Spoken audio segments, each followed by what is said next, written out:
Hey guys, it's Jeremy here on Mino Music Meltdown, back with another video. What I have for today, guys, is the next installment of my top 10 albums of each year. If you've been watching me on my channel over any period of time, you know I started back in 1970. I've been working my way through the years chronologically, and we're up to 2017, so almost caught up to present date. I think the first year-end list I did channel was in 2020, so we're almost caught up to that. But even some of the ones I've already done, I might kind of revamp and just kind of narrow it down to top 10. But anyways, guys, 2017 was a strong year. Really good releases on this year. And let's jump right in. We have number 10, Red Before Black from Cannibal Corpse. Everything I love about Cannibal Corpse, really consistent band. They have the brutality, killer riffs, great vocals by Corpse Grinder, just everything you want an old school death metal band to be later in their career, still brutal and kicking ass. Number 9, I went with The Grinding Wheel from Overkill. Another really consistent band. Everything they put out is great. I've been trying to buy up their CDs, but there's so many of them, it's really hard to keep up.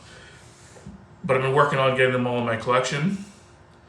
And at number 8, I have Ascension from Goatwhore. Really cool extreme metal band, blackened death metal band with some thrash elements. Really unique bands. Don't really sound like anyone else. If you're not familiar with these guys, definitely check them out. Really killer stuff. At number 7, I have Emperor of Sand from Mastodon. They went back to their more heavier roots on this one, more progressive. The previous 2 albums before this were more rock driven. So it's kind of happy to see them going back to more of their traditional roots. But every album these guys put out is killer.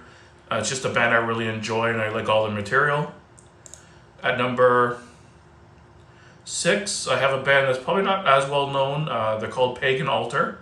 They're like a traditional heavy metal band, kind of that new wave of British heavy metal sound. This album's called Room of Shadows.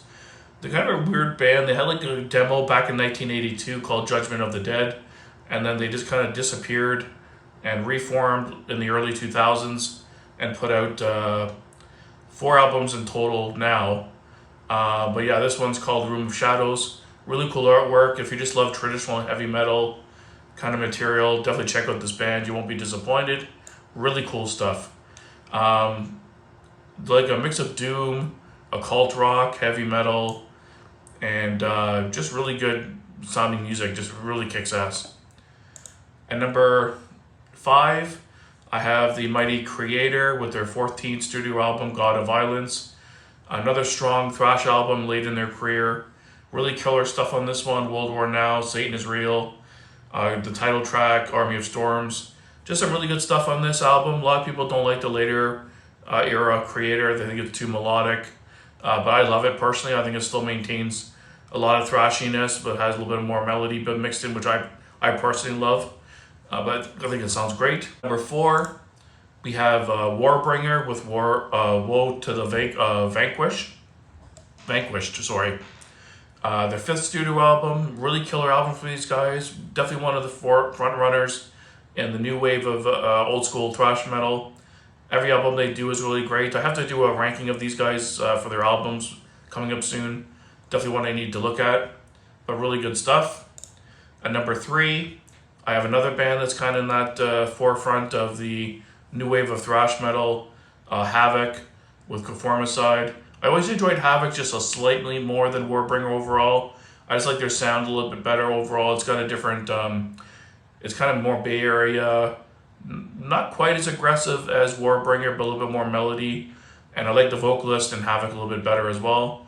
But this is a killer album. Hang 'em High, FPC, some really good songs on this one. And definitely don't skip over these guys if you're not familiar with them. Really good thrash band. Number 2, I have something that's not really normally in my realm of metal, but I fucking love this album. I listen to it all the time. I still need to pick up a hard copy of it. Actually, they have a good price for it on Christ, what's that record label? I think it's called Night Owl Productions is called or something. I have to pick up a copy soon. They have it on there for like $13. I gotta grab it still. But it's Bell Witch with Mirror Reaper. One of the best album covers of all time. They're a funeral doom band, which is not normally my thing. It's really slow and dirgy and like just super slow and dirty and heavy. But you put this album on with headphones, and it's just a whole different level of experience, and it's just a killer album. If you're not familiar with these guys, definitely check it out. It's literally got it's only got a couple tracks that makes up the whole album. I think it's like one song actually that makes up it's like broken into parts, but a really good album. If you're not familiar with this band or this album, check it out. And at number one, I had to go with the Mighty Power Trip or Logic.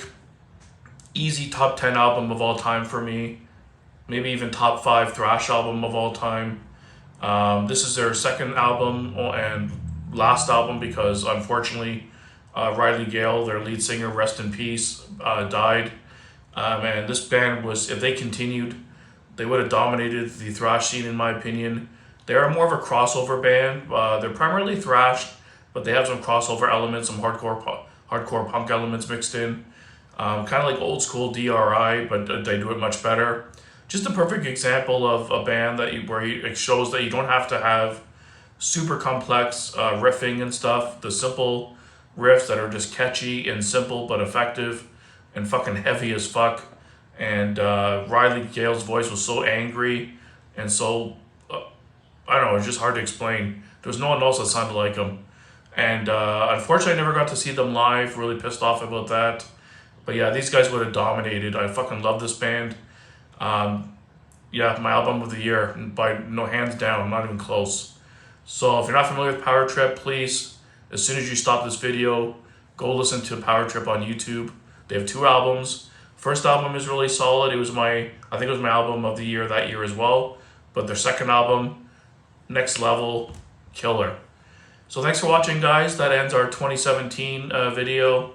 Stay tuned for 2018 in the next week or two, and some other great content. Till next time, guys, keep it metal.